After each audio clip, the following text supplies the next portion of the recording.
Everyone thinks they know the Jersey Shore. And look, they're not wrong. They just only know half of it. They know the half with the boardwalk funnel cake and the guy in the Ed Hardy shirt arguing with a parking attendant. They know Seaside Heights. They know the Wildwood Boardwalk where it's 92 degrees, you're sticky from a frozen lemonade you didn't want, and a child just hit you in the ankle with a razor scooter.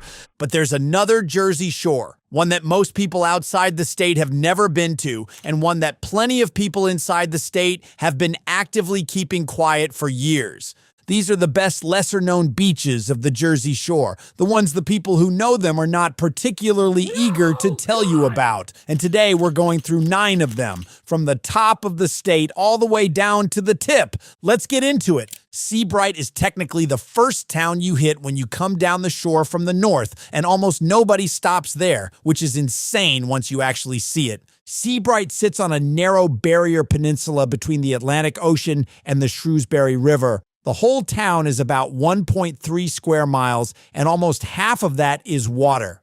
From the Highland Seabright Bridge, as you come over the top, the Atlantic Ocean opens up across the entire horizon in front of you, and it is one of the most legitimately beautiful views you will get from a car in New Jersey. Then you look to the right, and there's this narrow strip of land, ocean on one side, river on the other, homes and restaurants stacked in between, and you realize you're looking at the narrowest developed land on the entire Jersey Shore. The Seabright Monmouth Beach seawall has been here in various forms since the 1870s, originally built because the railroad was trying to run tracks along the peninsula and the ocean kept washing them out. The Atlantic Ocean destroyed the railroad tracks so many times that they eventually built a concrete wall 4 miles long to try and stop it. The railroad still eventually gave up and left, but the seawall stayed. Today, it runs the entire length of town and doubles as a coastal walkway. You literally walk on top of the thing that's been holding the ocean back for over a century. Despite being ranked 6th among New Jersey beaches by U.S. News and World Report in 2023, most people outside Monmouth County have never been. 7 private beach clubs line the northern stretch where membership costs thousands of dollars a year, and wait lists go years out. But the public municipal beach in the center of town is genuinely excellent. And Donovan's Reef is the only permanent bar on any Jersey Shore beach where you can legally drink in a designated sandy section while lifeguards are on duty. That's a specific sentence I just said, and it's completely true. I have to be careful here because this is a family-friendly YouTube channel, but we are going to talk about Gunnison Beach, and we are going to do it with dignity. Sandy Hook is a 7-mile barrier peninsula at the northern tip of the Jersey Shore, part of Gateway National Recreation Area, managed by the National Park Service. It has great beaches, historic Fort Hancock, lighthouses, wildlife, legitimately beautiful spot, and at the northern end of it lies Gunnison Beach. Gunnison Beach is New Jersey's only legal clothing optional beach. It is actually the largest clothing optional recreation area on the entire East Coast. It attracts approximately 5,000 visitors per weekend during the summer months. It has a sign at its entrance that reads, "Beyond this point, you may encounter nude sunbathers." New Jersey passed a law in 1999 prohibiting nudity on state and local beaches, but Gunnison Beach is on federal land, and federal law supersedes state law. Gunnison Beach is therefore the only place in New Jersey where this is legal.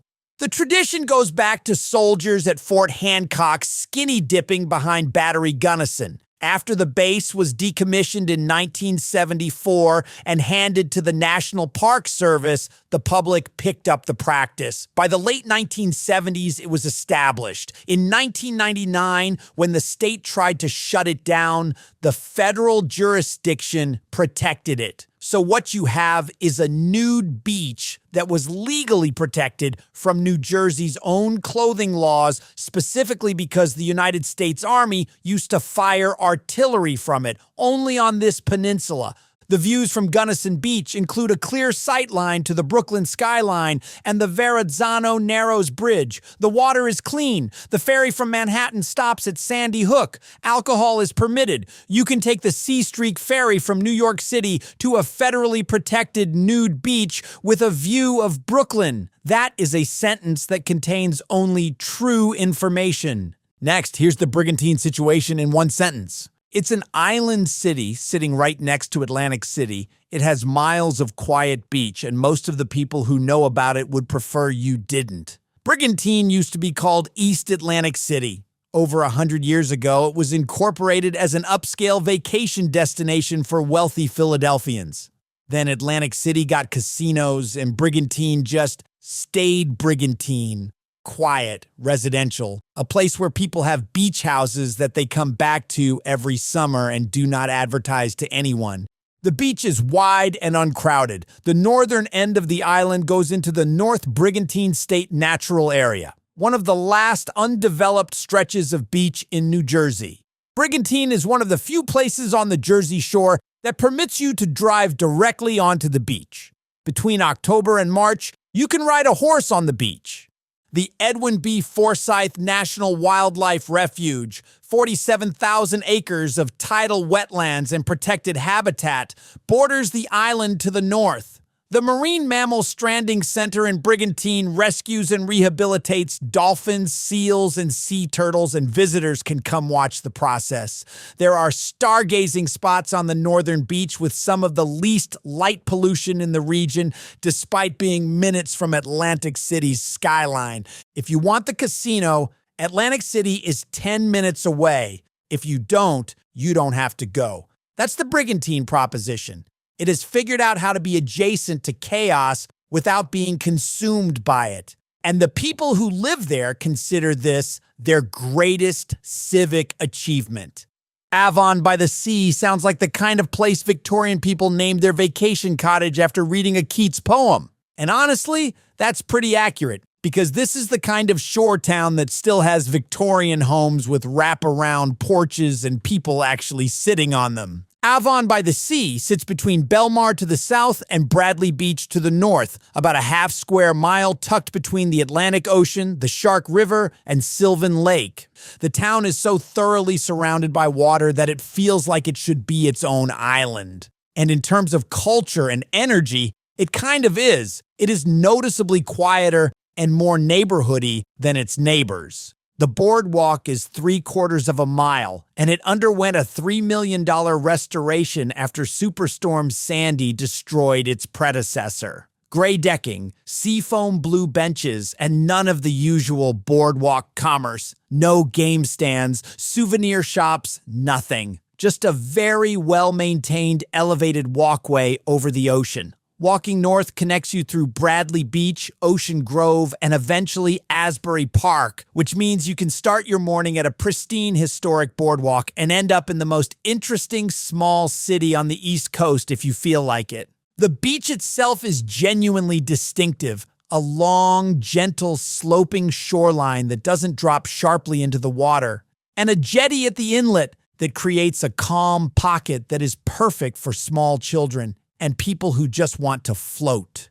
The beach rules are aggressive and enforced with what some reviews describe as surprising force. No tents, no coolers, no audible music, no picnicking. And this keeps it pristine and calm in a way that most shore beaches never manage to achieve. Also, as of the 2000 census, 36.5% of residents claimed Irish ancestry, the third highest percentage of any municipality in the United States. You have to know this about a shore town before you go to it.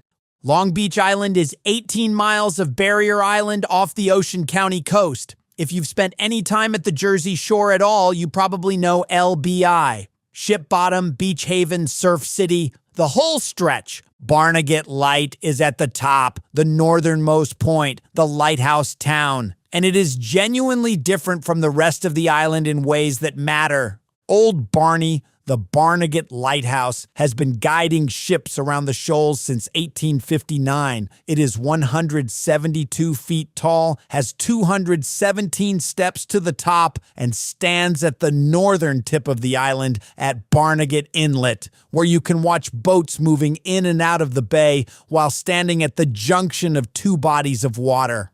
On a clear day from the top, you can see Sandy Hook to the north. The Lighthouse Park is free admission. The views are genuinely extraordinary and require you to climb a 165-year-old spiral staircase to access them, which is part of the deal.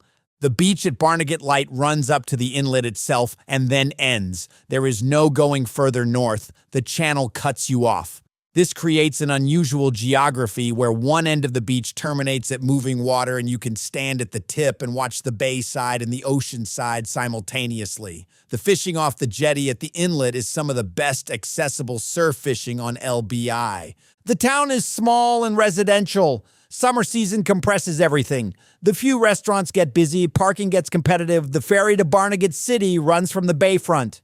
You go to Barnegat Light when you want to be at the edge of something. The water in four directions, and a lighthouse that's been doing its job for 165 years while everything around it changed. Strathmere has a year-round population of just 137 people as of the 2020 census, less than the capacity of some of the nicer diners in this state. And yet this community is so fiercely independent that it spent several years in court fighting to de-annex from Upper Township and rejoin Sea Isle City, went through 18 planning board meetings, sued all the way to the New Jersey Supreme Court, and lost in 2013. For a town of 137 people, that is an exceptional level of civic commitment. They care about where they belong more than most places with 20 times the population. The beach is one of only 5 free public beaches in South Jersey. No badge required, no charge, which in New Jersey in 2026 is a legitimate rare feature. Sandwiched between Ocean City to the north and Sea Isle City to the south, Strathmere is everything the neighboring towns aren't. No boardwalk, no retail district, no hotels. One blinking light in the whole town, a post office and a library and the Deauville Inn, a restaurant and bar built in 1881 that was partially destroyed in the nor'easter of 1962 and rebuilt, where boaters can dock directly to the pier and have dinner. The Whale Beach section at the southern end takes its name from the whales that periodically strand there. It's unguarded, unpatrolled, behind high dunes with almost no facilities. A section of it is notable for a strange dune structure built from the wreckage of a house destroyed in that same 1962 storm.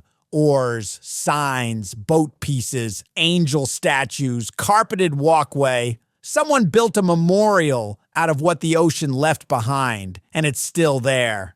In a state where most beaches have been commercialized and badge required and amenitied into something almost indistinguishable from each other, Strathmere is just sitting there being itself, one blinking light and 137 people. Welcome to Poverty Beach in Cape May, New Jersey, which is one of the most beautiful Victorian seaside towns in the entire country. With restored 19th century architecture and bed and breakfast and a whole identity built around elegance and history, and yet there is a beach named Poverty Beach. This place got that name because this is where the servants and the poor people were allowed to go swim when they couldn't access the nicer parts of the waterfront. The wealth of Cape May was that explicit. The class division was that literal. The wealthy class had their beaches with the promenades and the hotels, and the working class got the quiet northern stretch at the end of Beach Avenue. And somehow, in the 21st century,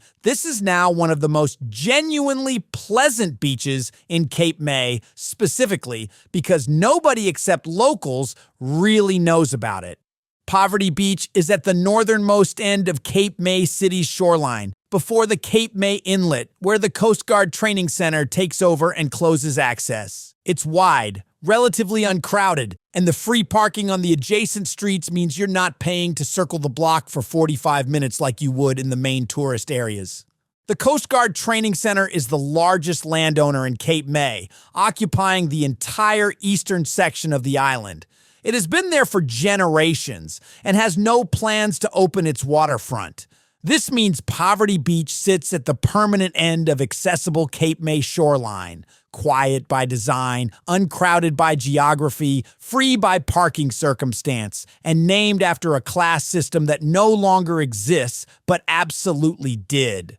Longport sits at the very southern tip of Absecon Island, the same barrier island that holds Atlantic City, Ventnor, and Margate. It is the last stop before the bay, the last neighborhood on the island, the place where the road literally ends at the water. There are fewer than 1,000 homes in Longport, no boardwalk, no commercial strip. The beach is wide and almost entirely empty even at the height of summer, which on an island with Atlantic City's crowd pull is essentially a miracle of geography. The people who own homes in Longport, and many of them are high net worth Philly and South Jersey surgeons, developers, attorneys, people who have been summering here for generations, are not bringing crowds with them. They are coming specifically to avoid crowds. The town's entire identity is built around a refusal to be bothered. The beach itself fronts directly on the Atlantic, and the views from the southern tip of the island take in both the ocean and the inlet where the bay opens up, so you get the particular quality of light that only exists at geographic endpoints. Two bodies of water competing for the horizon. Sunset from the Longport jetty, with the inlet and the bay and the sky all doing different things at once, is one of the genuinely underrated visual experiences on the shore. The Longport beach is quiet with a possessiveness that wealthy private communities have about their space. And once you've stood at the tip of Absecon Island with the water on three sides and nothing but sky, you'll understand why.